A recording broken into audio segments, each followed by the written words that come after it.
ಅಭ್ಯಾಸಗಳಿಗೆ ಸಾಮಾನ್ಯ ಸೂಚನೆಗಳು. ಯೋಗಾಭ್ಯಾಸದ ಸಮಯ ಬೆಳಗಿನ ಜಾವದ ಅವಧಿ ಉತ್ತಮ. ಆದರೂ ಕೂಡ ದಿನದ ಯಾವುದೇ ವೇಳೆ ಯೋಗವನ್ನ ಅಭ್ಯಾಸ ಮಾಡಬಹುದು. ನಿಯಮ: ಬೆಳಗ್ಗೆ ಎದ್ದು ಉಷಾಪಾನ ಮಾಡಿ, ಅಂದರೆ ಸ್ವಲ್ಪ ಬಿಸಿ ಮಾಡಿದ ನೀರನ್ನ ಸೇವಿಸಿರಿ. ಮಲ ವಿಸರ್ಜನೆ ನಂತರವೇ ಯೋಗಾಭ್ಯಾಸವನ್ನ ಮಾಡಬೇಕು. ಅಭ್ಯಾಸದ ಮುಂಚೆ ಸ್ನಾನ ಮಾಡುವುದು ಉತ್ತಮ ಮತ್ತು ಅಭ್ಯಾಸ ಮಾಡಿದ ನಂತರ 30ರಿಂದ 40 ನಿಮಿಷದ ನಂತರವೇ ಸ್ನಾನವನ್ನು ಮಾಡಬೇಕು. ಅಭ್ಯಾಸ ಮಾಡುವ ಸ್ಥಳ: ಶಾಂತವಾದ ಮತ್ತು ಸ್ವಚ್ಛವಾದ ವಾತಾವರಣದಲ್ಲಿ ಹಾಗೂ ಗಾಳಿ ಬೆಳಕು ಚೆನ್ನಾಗಿ ಬರುವ ಸ್ಥಳಗಳಲ್ಲಿ ಅಭ್ಯಾಸ ಮಾಡಬೇಕು. ಉಡುಪು: ಶರೀರದ ಚಟುವಟಿಕೆಗಾಗಿ ತೆಳುವಾದ ಮತ್ತು ಆರಾಮದಾಯಕವಾದ ಬಟ್ಟೆಗಳನ್ನು ಧರಿಸಬೇಕು. ಉಸಿರಾಟ: ಅಭ್ಯಾಸ ಮಾಡುವಾಗ ನಿಮ್ಮ ಉಸಿರಾಟದ ಮೇಲೆ ಸಂಪೂರ್ಣವಾದ ಗಮನ ಇರಲಿ. ಯೋಗಾಭ್ಯಾಸವನ್ನು ಮಾಡುವಾಗ ಸೂಚನೆಗೆ ಅನುಸಾರವಾಗಿ ಉಸಿರಾಟವನ್ನು ಮಾಡಿ. ಯೋಗಾಭ್ಯಾಸವನ್ನು ನಿಧಾನವಾಗಿ, ಚಿಂತೆ ಮುಕ್ತರಾಗಿ, ಶರೀರ ಮತ್ತು ಶ್ವಾಸದ ಜಾಗೃತ ಸ್ಥಿತಿಯಲ್ಲಿ ಮಾಡಬೇಕು. ಗಮನ: ಆಸನದ ಭಂಗಿಗಳನ್ನು ಪ್ರಜ್ಞಾಪೂರ್ವಕವಾಗಿ ಗಮನಿಸಬೇಕು. ಆಸನ ಮಾಡುವಾಗ ನಿಮ್ಮ ಶರೀರದ ಯಾವ ಭಾಗ ಹಿಗ್ಗಿರುತ್ತದೆಯೋ ಆ ಭಾಗದಲ್ಲಿ ಆಗುವ ಪ್ರಭಾವವನ್ನು ಗಮನಿಸಿ. ಶರೀರವನ್ನು ಬಿಗಿಯಾಗಿ ಇಡಬೇಡಿ. ಆಸನದ ಭಂಗಿಗಳನ್ನು 15ರಿಂದ 20 ಸೆಕೆಂಡ್ ಸ್ಥಿರವಾಗಿ ಹಿಡಿದಿಟ್ಟುಕೊಳ್ಳಲು ಪ್ರಯತ್ನಿಸಿ. ವಿಶ್ರಾಂತಿ: ಯೋಗಾಭ್ಯಾಸವನ್ನು ಮಾಡುತ್ತಿರುವಾಗ ನಿಮಗೆ ದೈಹಿಕವಾಗಿ ಅಥವಾ ಮಾನಸಿಕವಾಗಿ ದಣಿವಾದಾಗ ಅಥವಾ ನೋವಾಗ್ತಾ ಇದ್ದರೆ ಆ ಸಂದರ್ಭದಲ್ಲಿ ನೀವು ತಕ್ಷಣವೇ ಶವಾಸನದ ಅಂತಿಮ ಸ್ಥಿತಿಯಲ್ಲಿ ವಿಶ್ರಮಿಸಬಹುದು. ಆಹಾರದ ಕ್ರಮ: ಆಹಾರವನ್ನು ಸೇವಿಸಿದ 4 ಗಂಟೆ ಕಾಲದವರೆಗೂ ಅಭ್ಯಾಸವನ್ನು ಮಾಡಬಾರದು. ಸಾಧ್ಯವಾದಷ್ಟು ಸಾತ್ವಿಕ ಆಹಾರಕ್ಕೆ ಮಹತ್ವ ಕೊಡಿ. ಸ್ವಾಭಾವಿಕವಾಗಿ ನೈಸರ್ಗಿಕವಾದ ಆಹಾರವಿರಲಿ. ಆಹಾರವು ಹಿತ ಮತ್ತು ಮಿತವಾಗಿರಲಿ. ಯೋಗಾಭ್ಯಾಸ ಮುಗಿದ ನಂತರ 30ರಿಂದ 40 ನಿಮಿಷದ ನಂತರವೇ ಆಹಾರವನ್ನು ಸೇವನೆ ಮಾಡಬೇಕು. ವಯೋಮಿತಿ: 5 ವರ್ಷದಿಂದ ಮೇಲ್ಪಟ್ಟ ಎಲ್ಲ ವಯೋಮಾನದವರು ಕೂಡ ಯೋಗಾಭ್ಯಾಸವನ್ನು ಮಾಡಬಹುದು. ವಿಶೇಷ ಸೂಚನೆ: ಯಾವುದೇ ರೀತಿಯಾದ ಗಂಭೀರವಾದ ರೋಗ ಇರುವಂಥವರು ಮತ್ತು ಶಸ್ತ್ರಚಿಕಿತ್ಸೆಯಿಂದ ಆಗಷ್ಟೇ ಚೇತರಿಸಿಕೊಳ್ಳುತ್ತಾ ಇರುವವರು ಮತ್ತು ಗರ್ಭಿಣಿ ಸ್ತ್ರೀಯರು ದಯವಿಟ್ಟು ಮೊದಲು ಯಾವುದೇ ವೈದ್ಯರನ್ನು ಮತ್ತು ಯೋಗ ಚಿಕಿತ್ಸಕರನ್ನು ಸಮಾಲೋಚಿಸಿದ ನಂತರವೇ ಯೋಗಾಭ್ಯಾಸಗಳನ್ನು ಪ್ರಾರಂಭಿಸಬೇಕು. ಇದನ್ನು ಹೊರತುಪಡಿಸಿ ಸಾಮಾನ್ಯವಾಗಿ ನಿಮಗೆ ಹುಷಾರಿಲ್ಲ ಅಂದರೆ, ಉದಾಹರಣೆಗೆ ಜ್ವರ ಬಂದಾಗ ಅಥವಾ ಅತಿಯಾಗಿ ಆಯಾಸವಾದಾಗ ಅಥವಾ ತಲೆ ಸುತ್ತಾ ಇದ್ದರೆ ಯೋಗಾಭ್ಯಾಸವನ್ನು ಮಾಡಬಾರ್ದು. ಹಾಗೂ ಮಾಡಬೇಕು ಅಂತ ಇದ್ದರೆ ಯೋಗ ವೈದ್ಯರ ಮಾರ್ಗದರ್ಶನದಲ್ಲಿಯೇ ಮಾಡುವುದು ಅತ್ಯಂತ ಉತ್ತಮ. ಹೆಣ್ಣು ಮಕ್ಕಳು ತಮ್ಮ ಋತುಚಕ್ರದಲ್ಲಿ ಯೋಗಾಭ್ಯಾಸವನ್ನು ಮಾಡಬಾರದು, ಆದರೆ ಪ್ರಾಣಾಯಾಮ ಮತ್ತು ಧ್ಯಾನವನ್ನು ಮಾಡಬಹುದು.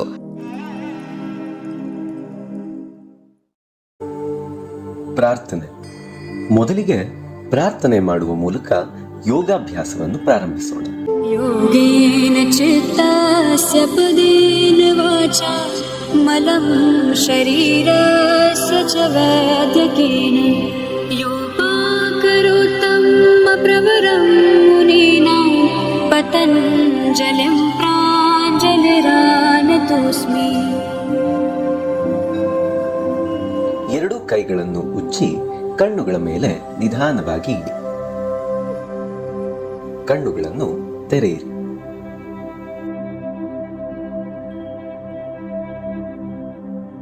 ಐದರಿಂದ 10 ವರ್ಷದ ಮಕ್ಕಳಿಗಾಗಿ ಯೋಗಾಭ್ಯಾಸ.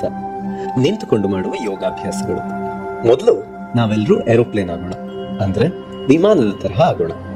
ನೇರವಾಗಿ ನಿಂತುಕೊಳ್ಳಿ ಮತ್ತು ಕೈಗಳನ್ನ ಪಕ್ಕದಲ್ಲಿ ನೇರವಾಗಿ ಚಾಚಿ.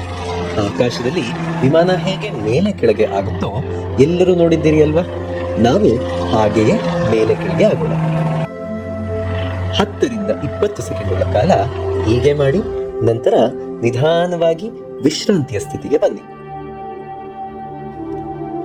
ಈಗ ನಾವೆಲ್ಲರೂ ನಕ್ಷತ್ರದಂತೆ ಆಗೋಣ. ನೇರವಾಗಿ ನಿಂತುಕೊಳ್ಳಿ. ಕಾಲಿನ ಮಧ್ಯ ಅಂತರವಿರಲಿ. ಎರಡೂ ಕೈಗಳನ್ನ ಪಕ್ಕದಲ್ಲಿ ಮೇಲೆ ಎತ್ತಿ. ಮೊದಲು ಬಲಭಾಗಕ್ಕೆ ತಿರುಗಿ ನಕ್ಷತ್ರ ಆಗೋಣ. ಎರಡು ಕೈ ಬೆರಳುಗಳನ್ನ ಅಲುಗಾಡಿಸಿ. ಈಗ ಎಡಭಾಗಕ್ಕೆ ತಿರುಗಿ ನಕ್ಷತ್ರ ಆಗಿರಿ. ಎರಡು ಕೈಗಳ ಬೆರಳುಗಳನ್ನ ಅಲುಗಾಡಿಸಿ. ಗುಡ್. 10ರಿಂದ 20 ಸೆಕೆಂಡುಗಳ ಕಾಲ ಮಾಡಿರಿ. ನಂತರ ನಿಧಾನವಾಗಿ ವಿಶ್ರಾಂತಿಯ ಸ್ಥಿತಿಗೆ ಬನ್ನಿ. ಈಗ ನಾವೆಲ್ಲರೂ ರೈಲಿನಂತೆ ಓಡೋಣ. ನೇರವಾಗಿ ನಿಂತುಕೊಳ್ಳಿ ಮತ್ತು ಎರಡೂ ಕೈಗಳನ್ನ ರೈಲಿನ ಚಕ್ರಗಳಂತೆ ತಿರುಗಿಸಿ. ನಿಧಾನವಾಗಿ ಓಡಲು ಪ್ರಾರಂಭಿಸಿ. ಚುಕ್ ಬುಕ್ ಶಬ್ದ ಮಾಡುತ್ತಾ ವೇಗವನ್ನು ಹೆಚ್ಚಿಸಿ ಮತ್ತು ರೈಲಿನಂತೆ ಓಡಿರಿ. ರೈಲಿನಂತೆ ಶಬ್ದ ಮಾಡುತ್ತಾ ವೇಗವನ್ನು ಹೆಚ್ಚಿಸಿ ಮತ್ತೆ ರೈಲಿನಂತೆ ಓಡಿ. 40ರಿಂದ 50 ಸೆಕೆಂಡುಗಳ ಕಾಲ ಇದೇ ರೀತಿ ಮಾಡಿ ನಂತರ ನಿಧಾನವಾಗಿ ವಿಶ್ರಾಂತಿಯ ಸ್ಥಿತಿಗೆ ಬನ್ನಿ. ಈಗ ನಾವೆಲ್ಲರೂ ಪಕ್ಷಿಗಳಂತೆ ಹಾರೋಣ. ನೇರವಾಗಿ ನಿಂತುಕೊಳ್ಳಿ ಮತ್ತು ಎರಡೂ ಕೈಗಳನ್ನ ರೆಕ್ಕೆಗಳಂತೆ ಪಕ್ಕದಲ್ಲಿ ಚಾಚಿ. ನಿಧಾನವಾಗಿ ಒಂದು ಕಾಲನ್ನ ಹಿಂದಕ್ಕೆ ಎತ್ತಿ ಮತ್ತು ಶರೀರವನ್ನ ಸ್ವಲ್ಪ ಮುಂದೆ ಬಾಗಿಸಿ. ಹಕ್ಕಿ ಹಾರುತ್ತಿರುವಂತೆ ಎರಡೂ ಕೈಗಳನ್ನು ರೆಕ್ಕೆಗಳಂತೆ ಅಲುಗಾಡಿಸಿ.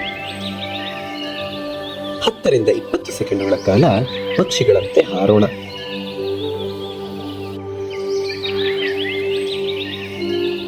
ನಂತರ ನಿಧಾನವಾಗಿ ವಿಶ್ರಾಂತಿಯ ಸ್ಥಿತಿಗೆ ಬನ್ನಿ. ಕುಳಿತುಕೊಂಡು ಮಾಡುವ ಯೋಗಾಭ್ಯಾಸಗಳು. ಕಪ್ಪೆ ನೆಗೆತ ವ್ಯಾಯಾಮ. ಕಾಲುಗಳನ್ನು ಸ್ವಲ್ಪ ಅಂತರದಲ್ಲಿಟ್ಟು ನಿಂತುಕೊಳ್ಳಿ. ಮೊಣಕಾಲುಗಳನ್ನು ಮಡಚಿ ಕೈಗಳನ್ನು ಮುಂದಕ್ಕೆ ಇಟ್ಟುಕೊಂಡು ಕಪ್ಪೆಯಂತೆ ಕುಳಿತುಕೊಳ್ಳಿ. ಈಗ ನಾವೆಲ್ಲರೂ ಶಕ್ತಿಯೊಂದಿಗೆ ಕಪ್ಪೆ ಹಾರುವಂತೆ ಹಾರೋಣ. 10 ರಿಂದ 20 ಸೆಕೆಂಡುಗಳವರೆಗೆ ಈ ರೀತಿಯಾಗಿ ಮುಂದುವರಿಯೋಣ.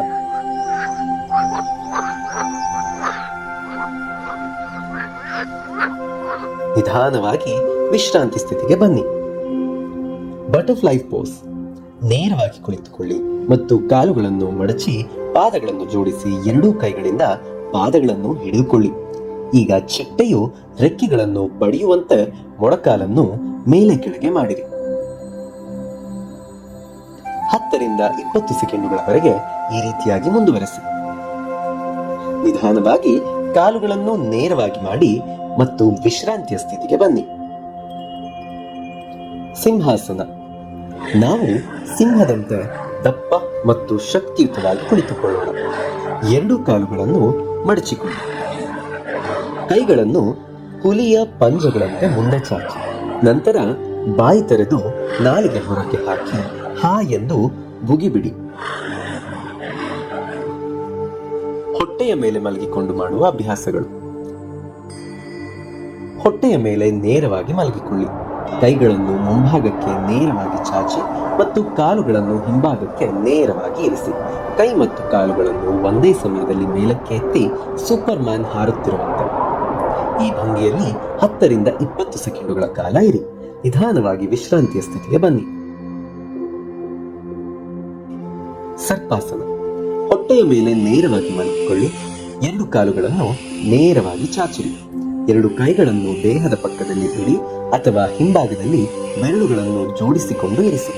ಈಗ ಶರೀರವನ್ನು ಹಾವಿನಂತೆ ಮೇಲೆ ಎತ್ತಿ ಮೇಲಕ್ಕೆತ್ತಿಕೊಂಡು ಹಾವು ಸಾಗಿ ಹೋಗುವಂತೆ ಭಾವಿಸಿ. 10 ರಿಂದ 20 ಸೆಕೆಂಡುಗಳ ಕಾಲ ಈ ಭಂಗಿಯಲ್ಲಿ ಇರಿ. ನಂತರ ನಿಧಾನವಾಗಿ ವಿಶ್ರಾಂತಿಯ ಸ್ಥಿತಿಗೆ ಬನ್ನಿ. ಕೈ ಮತ್ತು ಕಾಲುಗಳನ್ನು ನೆಲದಲ್ಲಿ ಇಟ್ಟು ಮೇಜಿನ ತರಹ ನಿಲ್ಲಿರಿ. ನಾವು ಬೆಕ್ಕಿನಂತೆ ಆಗೋಣ. ಕೈ ಮತ್ತು ಮೊಣಕಾಲುಗಳನ್ನು ನೆಲಕ್ಕೆ ಇಟ್ಟು ತಲೆ ಕೆಳಗಿಟ್ಟು ಬೆನ್ನನ್ನು ಮೇಲಕ್ಕೆ ತಳ್ಳೋಣ. ಈಗ ಹಸುವಿನಂತೆ ಆಗೋಣ. ತಲೆ ಮೇಲಕ್ಕೆತ್ತಿ ಬೆನ್ನನ್ನು ಕೆಳಗೆ ಬಗ್ಗಿಸಿ ದೊಡ್ಡ ಉಸಿರಾಡೋಣ. 8 ರಿಂದ 10 ಸಾರಿ ಪುನರಾವರ್ತನೆ ಮಾಡಿ. ಅಧೋಮುಖ ಶ್ವಾನಾಸನ. ಕೈ ಮತ್ತು ಕಾಲುಗಳನ್ನು ನೆಲದಲ್ಲಿ ಇಟ್ಟು ಮೇಜಿನ ತರಹ ನಿಲ್ಲಿರಿ.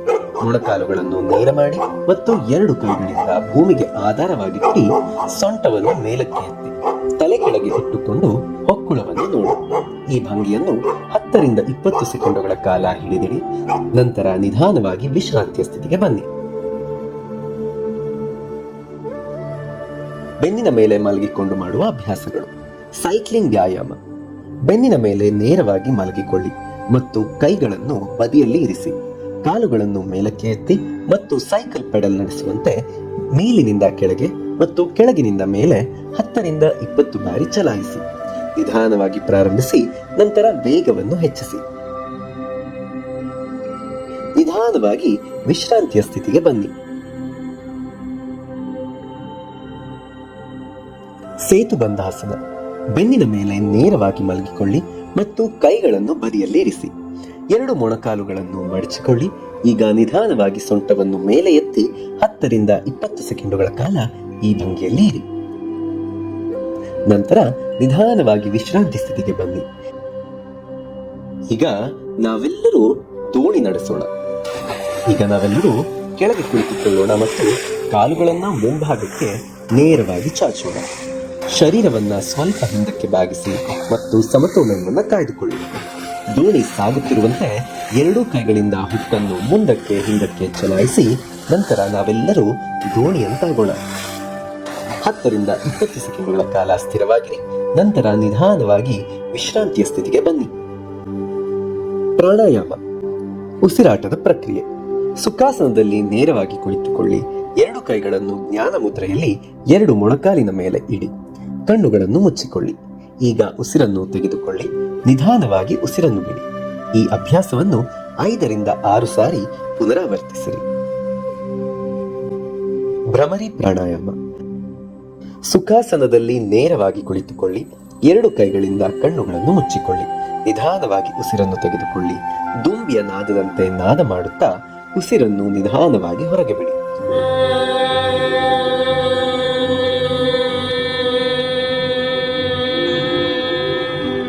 ಈ ಅಭ್ಯಾಸವನ್ನು 5 ರಿಂದ 6 ಸಾರಿ ಪುನರಾವರ್ತನೆ ಮಾಡಿ.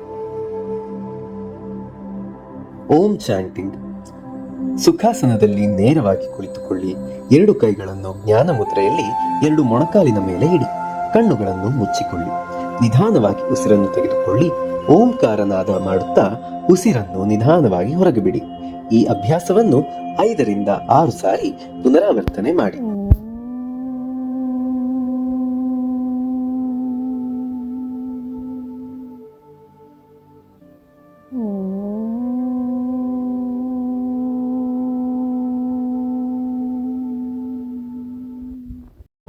ಶಾಂತಿ ಮಂತ್ರ.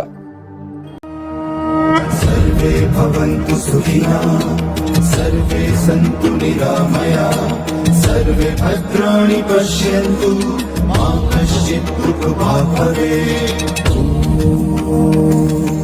हरि